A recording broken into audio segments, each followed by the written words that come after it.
Today's guest is Patricia Marsh. Now, Patricia is a inspiring individual who is on a mission to get to New Zealand. And in her journey on getting to New Zealand and raising the money in order to fund a trip for herself, she's cleaning up around the Rocky region because she's collecting cans and bottles in order to fulfill her dream. Thank you so much for joining me today, Patricia. I'm very, very humbled that you decided to join me. That's okay. Now, before we really get stuck into the questions, and I ask a little bit about you and and your life and your story, tell me, if you could be an expert in any topic in the world, what would it be? I would like to become severely knowledgeable about assistive technology and where to go for grants for community groups, such as if they need to upgrade their toilets. I'd like to know straight away with their research where to go and how to help people get what they need. And because I don't mind doing the research, but sometimes it can be hard finding out where you gotta go. It sure can be. That sounds like a really achievable dream, to be honest. And I think that's for such a good reason as well. So good on you. Trisha, like I obviously know a little bit about your story and your ambition to get to New Zealand on a holiday. You've got a Facebook page. It's for anybody who's listening. It's called Patricia's Journey to Get to New Zealand.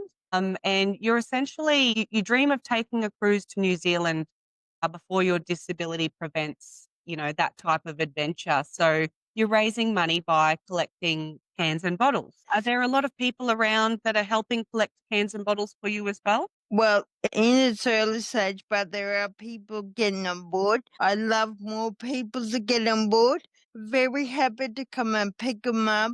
If they just message the page and say, got a bag of cans, doesn't matter if it's a small bag or a big bag or whatever, every can helps towards the cause. It sure does. And at the same time, it's got a brilliant, offshoot of cleaning up our region. I guess. Particularly because you are, getting cans and bottles, picking them up on your adventures around town. Yep.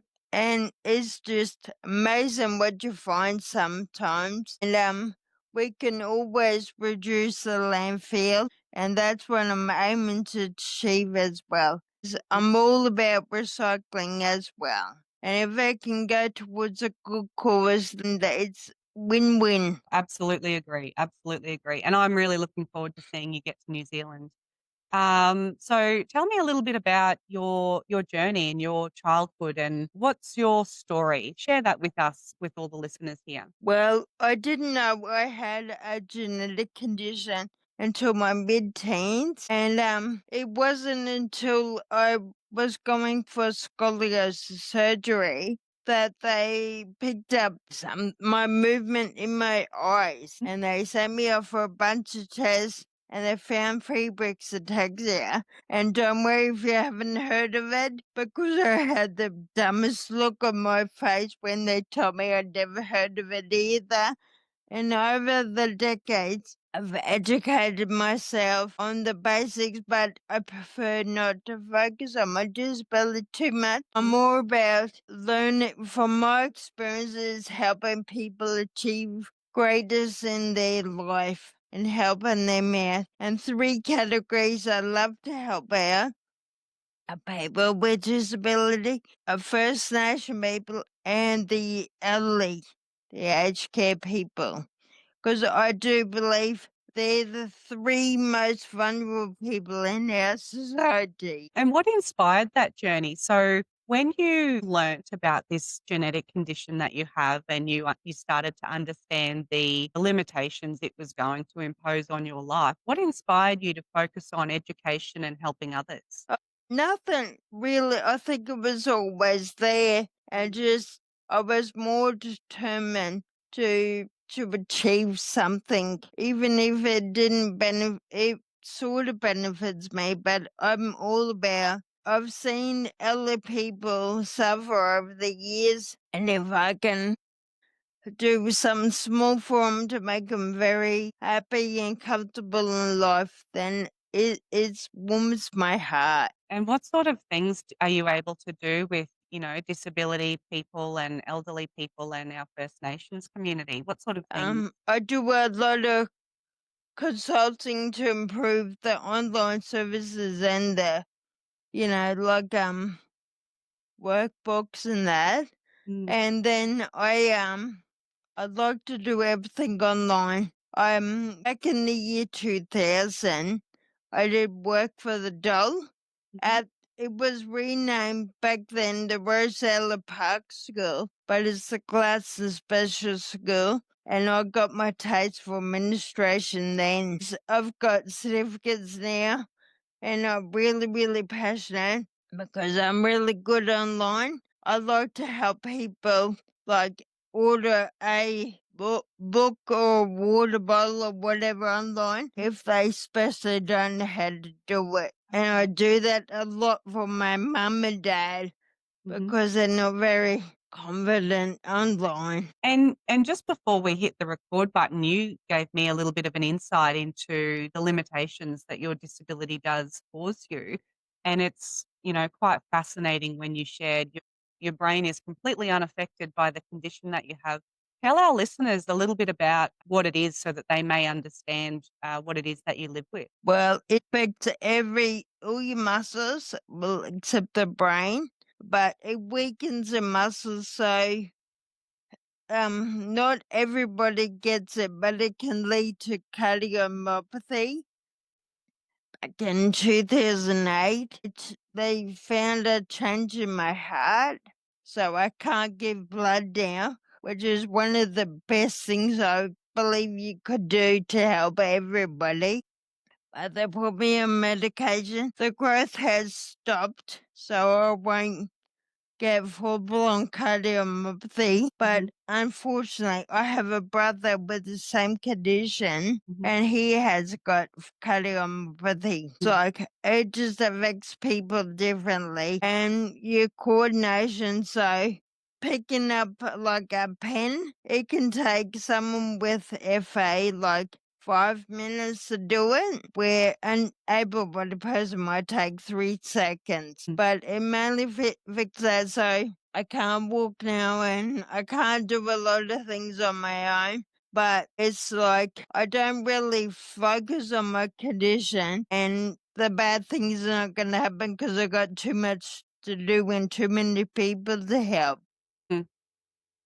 It's quite an inspiring mission, to be honest. And I really love your approach to not only yourself and, navigating life with the limitations, but also, with everyone that you help and serve and the impact that you have across the region. It's very inspirational. So well done to you. Believe in if I can bet things, even if they're bad things, if they can happen to me, I can learn from 'em to help people out and change their lives Mm. for the better. Yes. No, that's wonderful. And tell us a little bit about this dream of yours, the cruise to New Zealand. How did that come about? Well, What's really um driving you to do that? years ago I've always wanted to go to New Zealand, Mm. and so I spent 3.5 years saving, Mhm. and then COVID hit Mm. and I couldn't go. Well, it was my 40th birthday present to myself. Mhm. But then COVID got in the way. And so, with the help of some very inspirational small workers, I've collected candidate so I can fund because I can't save anymore due to the cost of living. Mm. So we found a way to save up to go to New Zealand and achieve what I want to achieve, what I've been wanting to achieve for like a decade. Mm. Yeah, and I can be pretty determined. And Mhm. I will say this, every red cent from the cans does go in the bank to New Zealand. I don't spend it on anything else. Yeah. Yep. And how far along your goal do you think you'd be? Like 25%, 50%, 75? I reckon maybe yeah, maybe 25% into it. If if I get more and more, I should be able to go within less than a year. Mhm. So I'm pretty excited because I've always wanted to see New Zealand. Yes. Yeah. No, well, that will I hope that the listeners will consider donating their cans to you just to help speed up that journey for you. Tell me a little bit about your connection to community. So, and living in this region, you have a strong desire to serve and help others. And, what does that we've already talked extensively about, you're giving to others and learning and helping others, but what does that actually mean for you? How does that make you feel giving back to your community? Well, it does make me feel all warm in the heart. Like I feel really like I've achieved something myself. Mhm. And I don't like to be acknowledged Mhm. severely. I'm sort of like a silent partner. I like to do things, and seeing people smile is really good.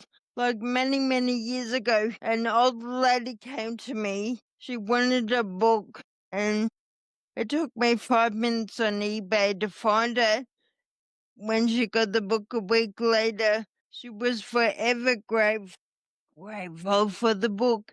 And Mm. seeing that is the best gift you can give me.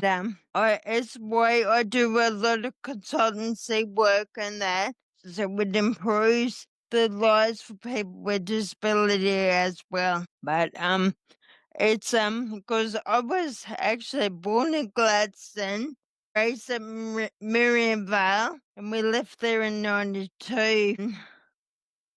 Back in 2011, I knew my condition was going to get a lot worse. So I Mhm. had to think about where I wanted to put my stakes because there was no services out west. Mhm. I chose Rockhampton because it's not an overly big city. Mhm. It's more of a, and I'm hoping to do great things in Rockhampton. You're already doing great things in Rockhampton. The impact that you personally have on the lives of community members in this region is significant. So thank you so Yeah. much for choosing Rocky. Yeah, well, my mum was born in Emerald and Mhm. my dad was born in Gladstone, so I'm a Central Queensland person through with. Yes. So tell me a little bit about you've got your diagnosis and that's a significant challenge to overcome and having COVID interrupt your plans to travel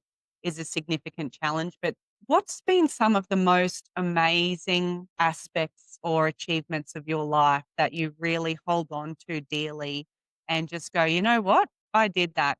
That's pretty awesome." Or nothing like one thing, but mainly seeing, people who calm and relaxed and getting on there with their lives because they don't have the panic about finding this or finding that. That's what really drives me to prove people because I've experienced a lot over the years that people think because you have a disability can't achieve nothing. Mhm. So that's what drives me to achieve. And if I can help that one person, then that is the most significant moments. Yeah, absolutely. And out of everything that you have been through in life, we all find those lessons in the experiences that we have. Do you have a standout lesson that or a mantra that you live by? Yeah, I'd like to.